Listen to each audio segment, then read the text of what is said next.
지난 주간에 저희 나라도 아주 어려운 일이 있었지만 지금 늘 굉장히 불안한 나라가 한 군데 있습니다. 제가 이번에 다녀온 미얀마인데요. 미얀마는 이제 군부 정권이 들어서서 경제가 갑자기 이렇게 내리막길로 치닫고, 그리고 청년들이 일자리를 찾기가 너무 어렵고, 사람들은 점점 가난해지고, 그리고 자동차는 더 이상 수입을 하지 않기 때문에 중고차 가격은 점점 오르고, 물가는 오르는데 임금은 너무 낮고, 제가 이제까지 다녀본 동남아 국가 중에 가장 임금이 낮았습니다. 100불, 한 달에 100불 벌면 잘 버는 거고요. 그래서 제가 이번에 그 호산나 교회라는 새로 세워지는 교회 교인들이 한국 음식 얘기를 해가지고, 한국 음식 먹어본 적이 있느냐? 그러니까 한 번도 먹어본 적이 없대요. 한국 음식 아는 게 뭐가 있느냐? 그러니까 김치 한대요. 내가 그럼 김치하고 한국 음식을 먹여주겠다고 한국 식당에 데려갔어요. 그래서 한 8명 이렇게 모시고 식사를 여러 개 했는데, 인당 10,000원도 안 돼요. 그렇게 많이 시켰는데도 많이 시켰어요. 그래서 마음껏 드시라고 대접을 했는데, 그 인당 10,000원도 안 되니까 한 80,000원, 90,000원, 90,000원도 안 돼. 한 80,000원 정도 나왔는데, 그걸 계산을 하니까 그 웨이트레스, 그 서빙하는 아가씨가 뭐라고 얘기하더라고요, 중얼중얼. 그래서 뭐라고 얘기하냐 그랬더니, 이 돈이면 내 한 달 월급인데, 이렇게 얘기하는 거. 80,000원이 자기 한 달 월급이라는 거예요. 그러니까 너무 열악한데, 제가 미얀마에서 떠나오고 난 다음에 또 사건이 하나 있었습니다.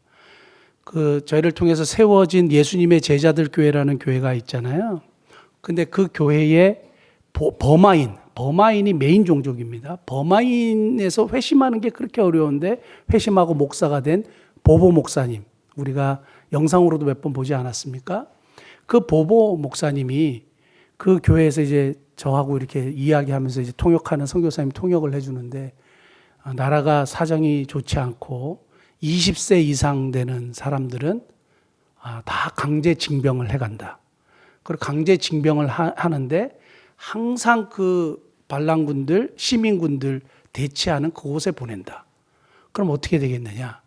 그러니까 총알바지처럼 가는 거예요, 젊은 청년들이. 그래서 젊은 청년들이 나라를 떠나고 있어요. 도망을 가는 거예요. 그들 표현에 의하면 지구멍으로 태국으로 가고, 다른 나라로 가고, 한국으로 오는 뭐 이렇게 무슨 시험 같은 게 있나 봐요. 그걸 하려면 몇 날 며칠 거기서 줄을 서서 기다리는 거예요. 뭐 한두 시간도 아니고, 뭐 1박 2일도 아니고, 계속 줄을 서서 기다리는 거. 뭐 하나 통과하려고, 한국에 오려고. 그렇게 어려운데. 근데 제가 한국에서 이제 미얀마에서 떠나서 한국에 오지 않았습니까? 근데 보보 목사님이 강제 징병이 된 거예요. 강제 징병으로 끌려가게 됐는데, 그 소식을 듣고 선교사님이 지난번에 보여드렸던 그 선교관에 피신시켰습니다. 선교관으로 피신시켰습니다. 끌려가게 돼서 피신을 시켰는데, 이제 이 군부 정권이 타락을 하니까 뇌물이 통하잖아요. 그러니까 브로커가, 또 이 관계된 군 관계자가 돈을 내라. 175만 원 주면 우리가 없었던 일을 해줄게. 175만 원은 그 미얀마 사람들에게는 너무너무 큰 돈이에요. 구할 수가 없죠. 어디서 갑자기 175만 원을 구합니까? 한 달 월급이 10만 원인데 175만 원은 17달, 18달 일해도 다 모아도 그게 안 되는 판에, 또 그게 또 딜이 되나 봐요. 막 딜을 하고 막 이렇게 해서, 우리가 돈이 없으니 마련할 수 있는 돈이 100만 원이니 좀 이렇게 도와달라, 뭐 이렇게 해가지고 100만 원으로 협의를 했대요. 그래서 선교사님 두 분이 가가지고 100만 원 주고, 그 보보 목사님이 이게 살아났어요. 그래서 거기서 이제 해제를 됐어요. 그러니까 참 그런 얘기를 들으면 되게 안타깝죠. 그리고 제가 직접 그분이 교회 뒤에 조그만한 방에서 사모님하고 둘이 사는 걸 보고, 그럼에도 불구하고 복음을 전하고, 그럼에도 불구하고 나를 구원하신 예수님의 은혜가 너무 감사해서 그 강력한 불교도인들 속에서 복음을 전하는 그 보보 목사님 보고 굉장히 도전을 많이 받았습니다. 기도가 절로 나옵니다. 그런 상황이 뭐 우리는 사실 아무것도 아니에요. 우리는 정말 아무것도 아닌데 막 정말 어려운 분들이 너무너무 많죠. 우리는 진짜 은혜로 민주주의가 정말 잘 발달해 있어가지고 이렇게 지켜주시는 하나님 은혜 감사하고, 이럴 때일수록 뭘 해야 되느냐? 하나님을 찾아야 되죠. 지난 수요일에 여러분들과 함께 그 말씀을 나눴는데요. 이럴 때일수록 뭐 해야 된다고요? 하나님을 찾아야 돼요. 솔루션은 사람에게 있는 게 아닙니다. 정권이 바뀐다고 해서 거기에 새로운 희망이 있어요? 아니에요. 사람에게는 희망이 없어요. 하나님께 희망이 있는 거예요. 하나님이 그분들을 통해서 도와주셔야 나라가 안정이 되는 거지. 역사의 주관자는 대통령이 아닙니다. 역사의 주관자는 트럼프 대통령도 아니에요. 하나님이세요. 하나님이시기 때문에 우리가 누구를 찾아야 되느냐?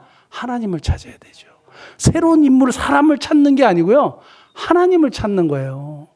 사랑하는 성도 여러분, 이럴 때일수록 교회에서 기도하고 모이기를 힘쓰고 하나님을 의지하는 복된 은혜가 있기를 원합니다.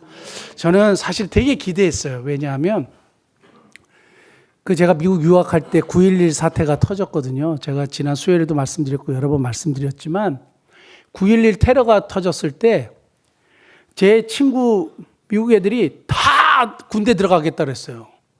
저 무슬림들 가만 안 두겠다고. 애국심이 막 불타가지고 다 군대 가겠다 그랬고요. 제 룸메이트는 해군 리저브드 그래가지고 예비역인데요.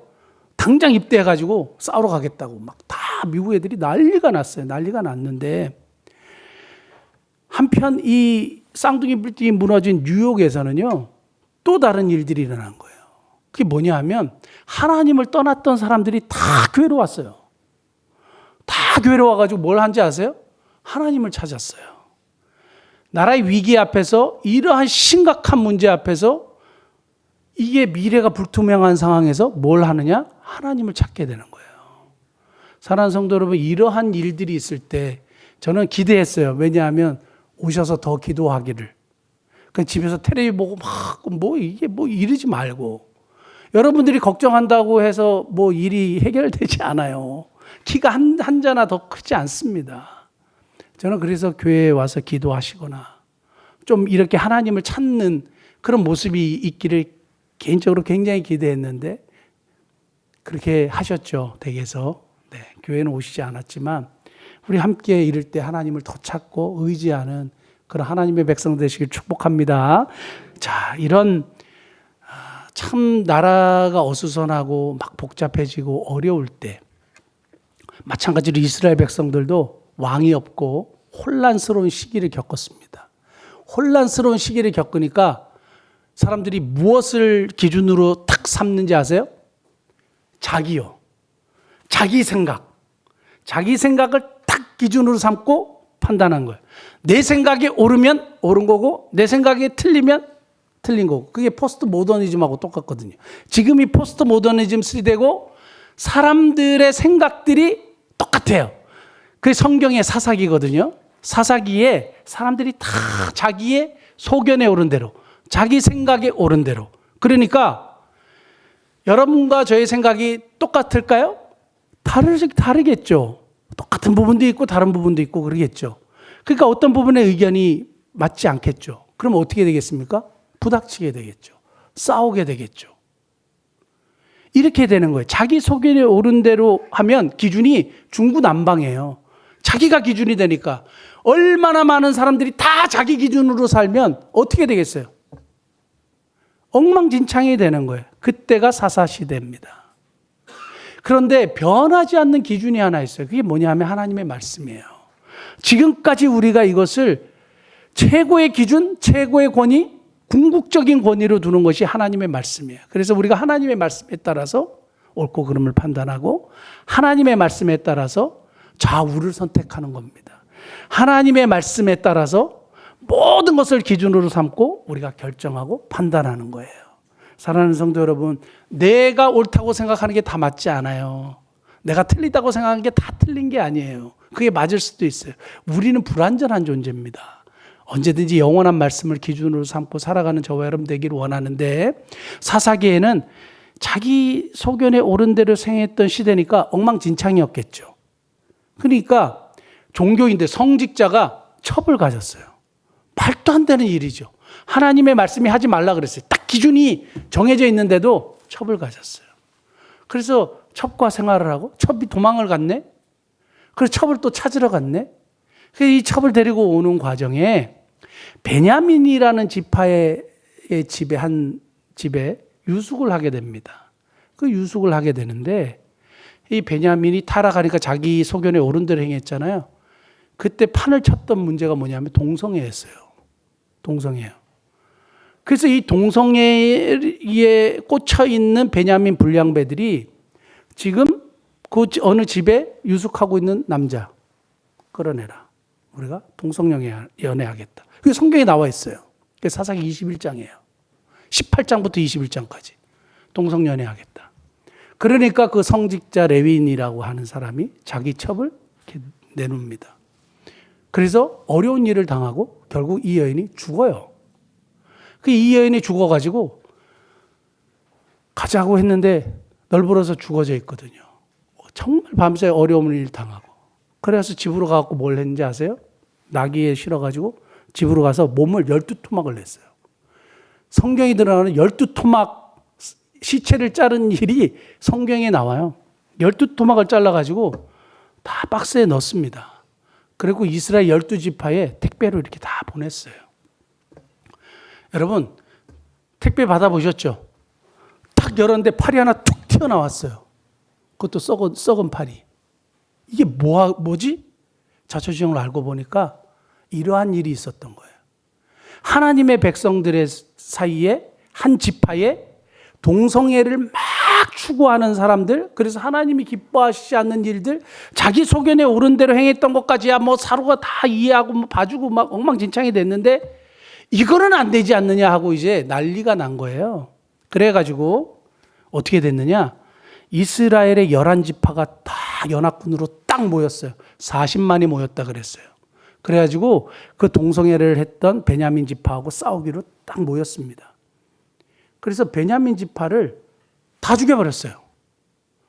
다 죽여버렸는데 자기 형제 지파잖아요. 어쨌든 잘못을 했지만 다 죽여버렸는데 남자만 600명 남은 거예요.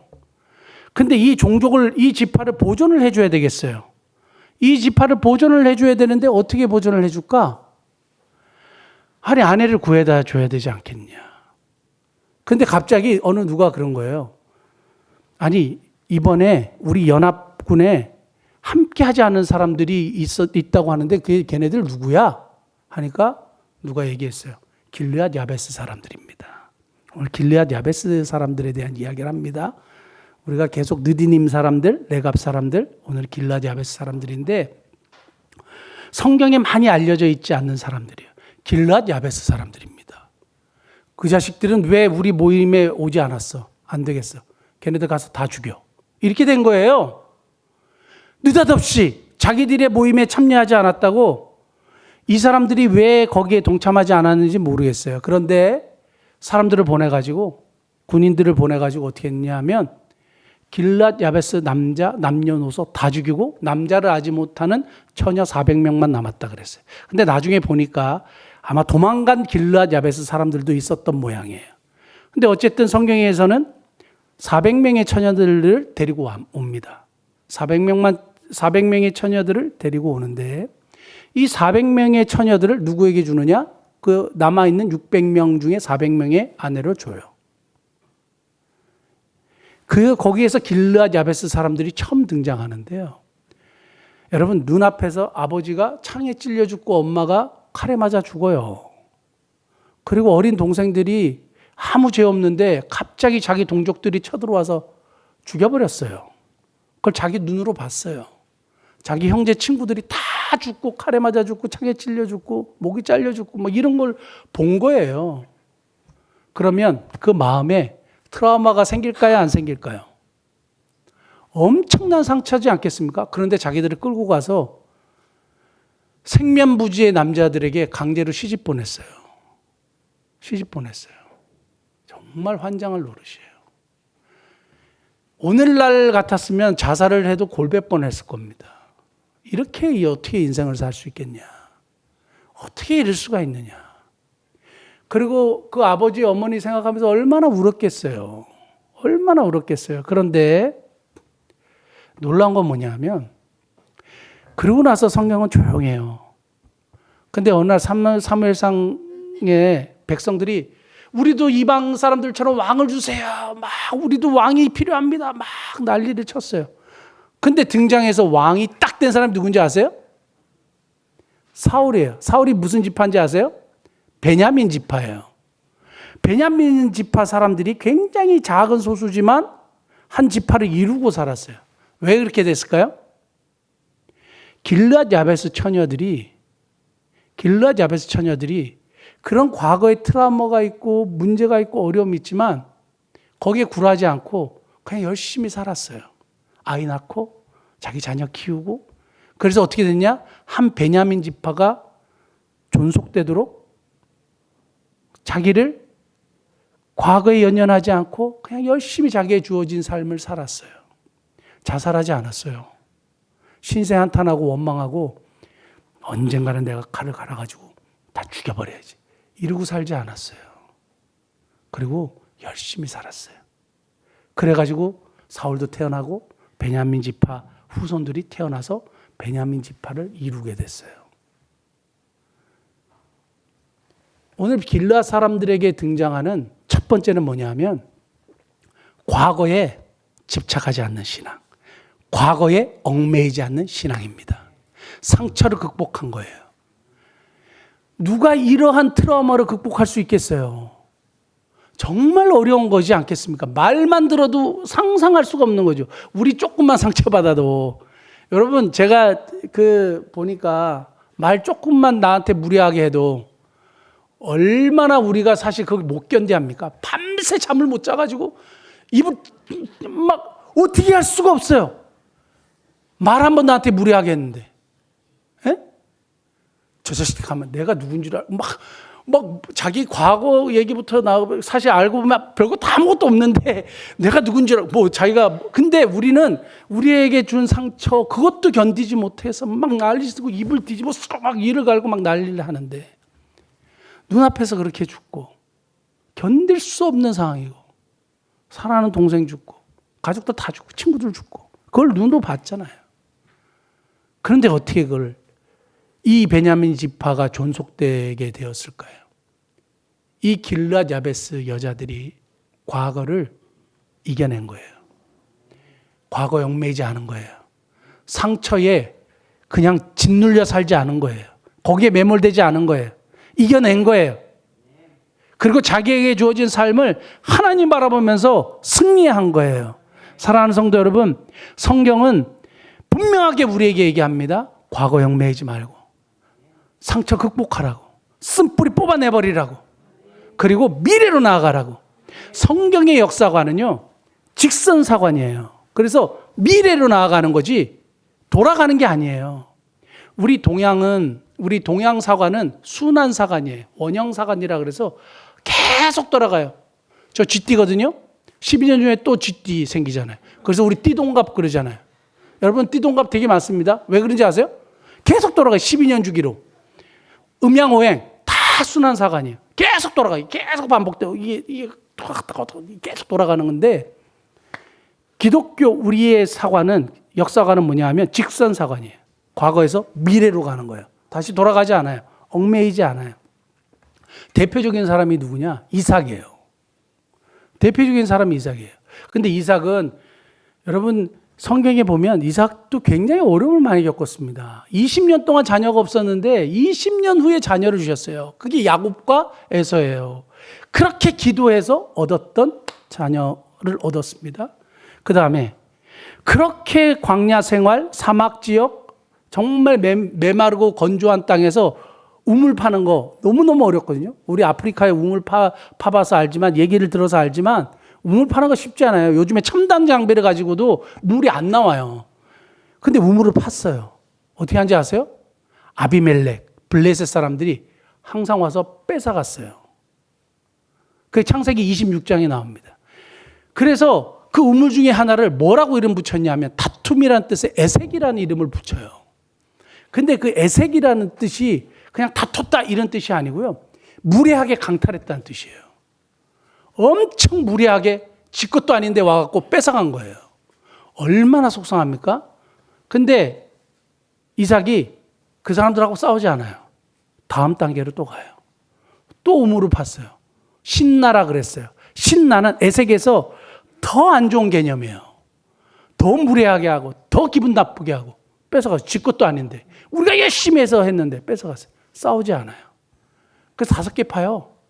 누군 6개 팠다 그랬어요. 근데 제가 어제도 한 2번 세어봤는데 5개거든요.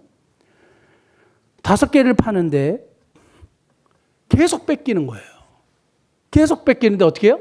계속 미래로 가요. 과거 연연하지 않아요. 손해보는데도 그냥 가요.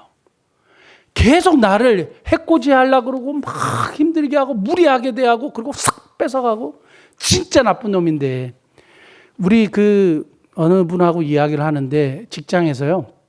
자기가 한 일을 그분이 한 일을 뺏어간 거예요. 누가. 그 자기가 했다 그래요.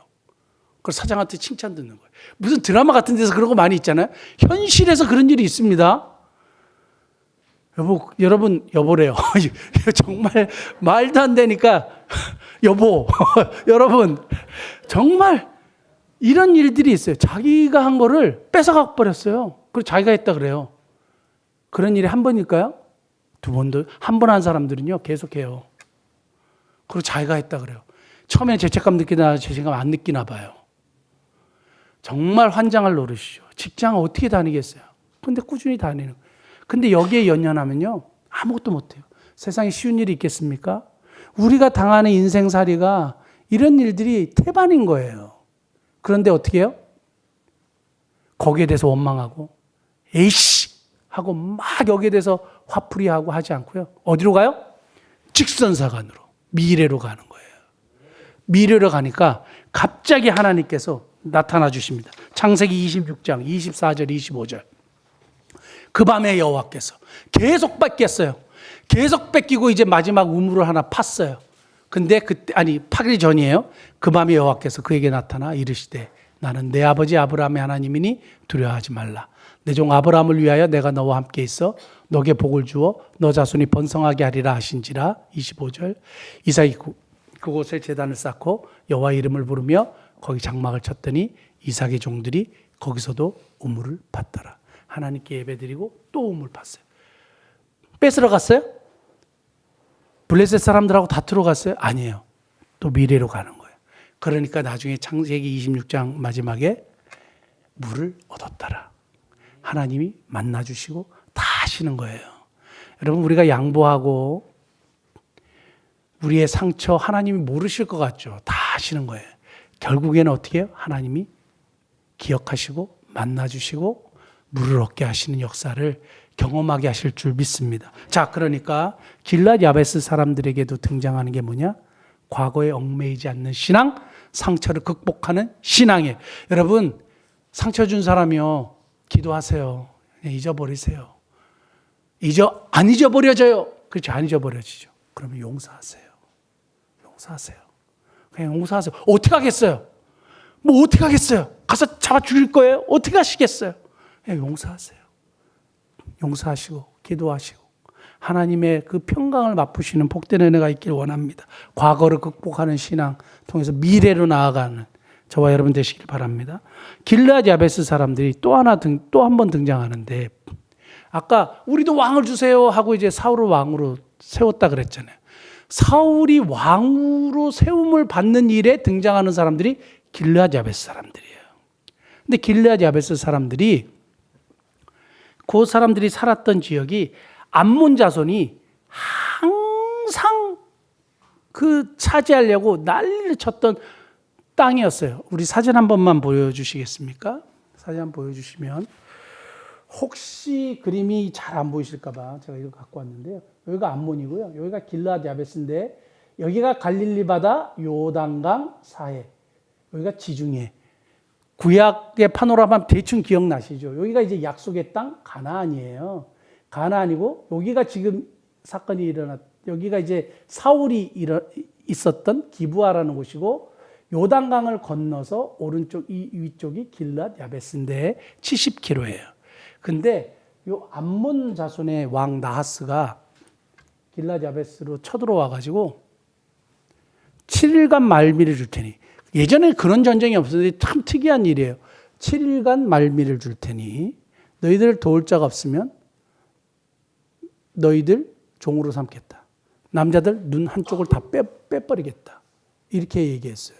그리고 너희들 종으로 삼아버리겠다. 이렇게 했단 말이에요. 1947년에 사해문서, 두 번째로 오래된 성경의 사본이 발견됐어요. 여기 사해 주변의 쿰난 동굴에서 발견됐는데 그때 사무엘상 11장 1절부터 11절 그 내용이 적혀 있는데 그 내용이 뭐냐 하면 바로 이 내용이에요. 제가 방금 말씀드렸던 암몬 사람이 쳐들어와 가지고 진짜 길르앗 야베스 사람들이 눈을 뺐다는 거예요. 오른쪽 눈을 왜 빼는지 아세요? 옛날에 전쟁을 할 때 창을 이렇게 한 거예요. 이렇게. 그러면 오른쪽 눈으로 보죠. 그래서 전쟁에 가장 유용하고 가장 필요한 것이 오른쪽 눈이라고 생각한 거예요. 옛날 사람들은. 그래서 오른쪽 눈을 빼면 뭐예요? 무용지물이에요. 아무것도 할 수 없는. 그래서 그런 사람으로 만들어버리겠다. 그리고 여인들을 잡아가고 막 그래서 너무 어렵고 사람들 죽이고 하니까 전령을 12지파에 보냈는데 마침 기브아 70km 떨어진 기브아에도 왔어요. 왔는데 그 얘기를 사울이 듣고 감동을 받고 하나님의 신에 감동을 받고 사람들 모여라 이렇게 한 거예요. 그래서 사람들이 어마어마하게 모였어요. 33만이 모였어요. 33만이 모여서 갑자기 도와주러 갑니다. 어디로? 길르앗 야베스로 도와주러 가요. 그래가지고 이겨요. 그래서 왕이 된 거예요. 길르앗 야베스 사람들이 도와달라고 했을 때 도와주러 가요. 근데 성경이 되게 재밌는데 길르앗 야베스 사람들이 이렇게 나하스가 쳐들어서 오른쪽 눈을 빼고 여자들을 다 사로잡아가고 도륙시켜버린다고 이 얘기를 전하니까 베냐민 사람들이 막 울었다 그랬어요. 성경에. 왜 울었을까요? 좀 전에 말씀드렸죠. 베냐민 지파의 조상이 누구예요? 길르앗 야베스 여인들이었어요. 그러니까 거기에 관련된 우리 할아버지에 대한 이야기를 들었겠죠. 어쨌든 간에 그 이야기를 듣고 길르앗 야베스로 가서 전쟁에서 승리를 하게 됩니다. 자, 그러면 사울이 누구를 구해줬어요? 길르앗 야베스 사람들을 구해줬어요. 구해줬죠. 근데 오늘 본문의 이야기는 뭐냐면 사울이 죽어요. 지금 성경의 이야기를 쭉 하는 겁니다. 재밌죠? 이 사울이 죽습니다. 블레셋과의 전투에서 세 아들도 다 죽어요. 요나단도 죽고 다 죽어요. 다 죽어가지고 길보아 산에 이렇게 다 엎드려져 있는 거예요. 피를 흘린 채. 다 죽어 있는데 이스라엘 사람들은 다 도망갔다 그랬어요. 블레셋 사람들이 무서워하고 다 도망가고 다 도망가니까 어떻게 해요? 블레셋 사람들이 거기 딱 이제 자리를 차지하고 있는 거예요. 자리를 차지하고 있으면 어떻게 돼요? 갈 수가 없겠죠. 이스라엘 사람 다 도망갔잖아요. 근데 길르앗 야베스의 용사들이 일어났어요. 그 소식을 듣고 사울이 죽었다는 얘기를 듣고 어떻게 해요? 일어났어요. 그리고 어떻게 했습니까? 달려갔어요. 그들이 있는 곳에서 사울이 죽은 길보아 산까지 20km를 달려갔어요. 그리고 어떻게 했어요? 위험을 무릅쓰고 사울의 목은 다윗신 전에 사울의 몸은 성벽에 못을 박아가지고 붙어 있어요. 여러분 성벽에 못을 박는 것도 어렵거든요. 그걸 떼는 건 더 어렵겠죠. 무슨 우리처럼 뭐 포크레인이 이게 뭐죠? 크레인이 있어가지고 올라갔겠습니까? 어떻게 했겠어요? 갑자기 가가지고 옛날처럼. 근데 그걸 다 떼갖고 온 거예요. 그 시체를 수습해가지고 어떻게 왔느냐? 자기 땅으로 와서 장사 지내주고 다른 곳에 보면 화장을 했다 그랬어요. 왜 화장을 했냐면 옛날에는 이때 당시에는 적장, 대장이 죽으면 이렇게 보통 그때 당시에 장례법은 매장이잖아요. 근데 이렇게 매장을 하면 어떻게 하냐? 시체를 다 파가지고 훼손시키고 막 난도질하고 막 난리를 쳤대. 그게 불명예스럽게 막 하는 거예요. 그러니까 이 길르앗 야베스 사람들이 그걸 알고 어떻게 했느냐? 화장을 했어요. 화장을 했어요. 그리고 성경에 보면 아주 재밌는 표현이 있는데 오탐이라는 단어가 나와요. 길르앗 야베스 사람들이 사울의 아들들의 시체를 오탐이라고 하는데 오탐은 시체들 죽은 죽음을 얘기하는 게 아니라 살아있는 사람들을 대하듯이 그분들 이런 뜻이에요. 그러니까 시체를 가지고 오면서 시체를 막 대충 메고 막 이렇게 대충 한 게 아니라 굉장히 존중하게 이 사람들을 모시고 온 거예요. 시체를. 길르앗 야베스 사람들이 그래서 잘 묻어줍니다. 왜 그렇게 했을까요? 좀 전에 말씀드렸듯이 자기들을 구해줬잖아요. 누가? 사울이요. 그러니까 그걸 잊지 않은 거예요. 그걸 잊지 않고 목숨을 무릅쓰고 적진으로 가가지고 이스라엘 백성들은 다 도망갔어요. 목숨을 무릅쓰고 죽으러 갔을 수도 있죠. 그런데 우리는 은혜를 갚아야 된다. 그래서 길르앗 야베스 사람들에게 등장하는 두 번째는 보은의 신앙이에요. 은혜를 갚을 줄 아는 신앙이에요. 우리 크리스찬들은 은혜를 갚을 줄 아는 사람들이 되어야 됩니다.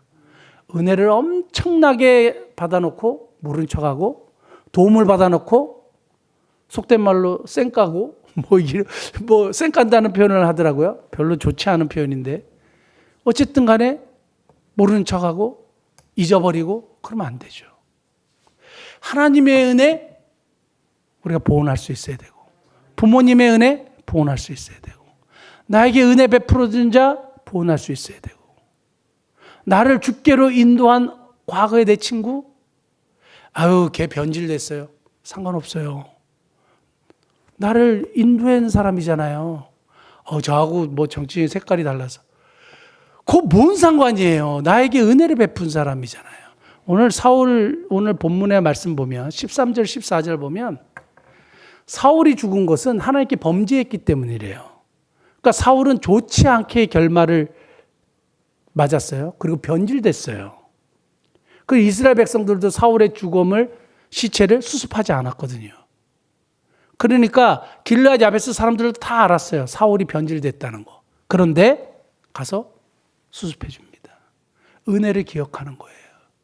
그래서 사울이 변질됐거나 이런 걸 떠나지 않고 자기가 받은 은혜, 베품을 받았던 것에 집중하는 거예요. 여러분 보은의 삶은 성령적인 보은은 뭐냐면 그런 거 다 따지면 아무것도 못하죠.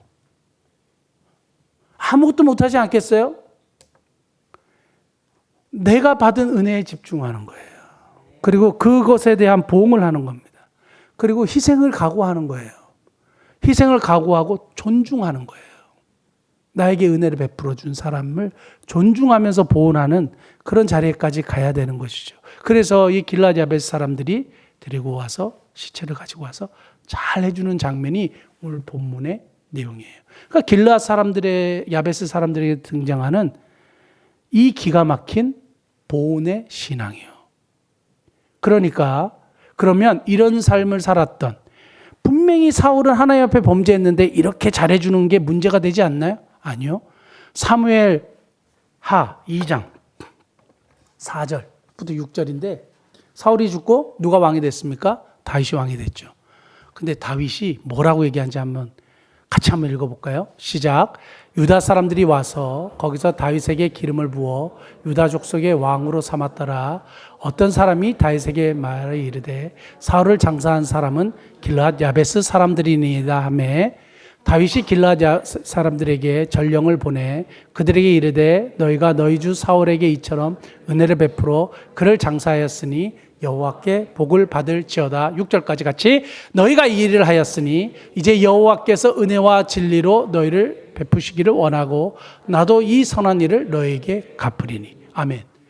길르앗 야베스 사람들의 한 이 보온의 신앙을 하나님이 갚으시고 또 다윗도 갚고 하늘에서도 받고 땅에서도 받고. 사랑하는 성도는 보온의 신앙은 그냥 없어지는 게 아니에요. 하나님이 기억하시고 은혜를 베푸시고 이 땅에서도 선한 일을 갚음을 받는 보상을 받는 정말 아름다운 일이에요. 보상을 받기 위해서 우리가 일을 하는 건 아니잖아요. 내가 받은 은혜에 당연히 보응하는 것이죠. 사랑하는 성도 여러분, 우리 길르앗 야베스 사람들의 일은 쭉 과거부터 역사부터 살펴보면서 그들에게 등장하는 위대함, 신앙 첫째는 과거에 얽매이지 않는 신앙, 상처를 극복하는 신앙. 저와 여러분들이 상처와 과거에 얽매이지 않고 정말 미래로 나아가는 복된 신앙을 본받는 저와 여러분 되시기를 바랍니다. 그 다음 자기에게 베풀어준 은혜를 기억하고 희생을 감고하고 본의 삶을 사는 본의 신앙. 그 본의 신앙으로 이 추운 이 연말을 따뜻하게 살아가시는 저와 여러분 되시기를 예수님이 축복합니다. 기도하시겠습니다.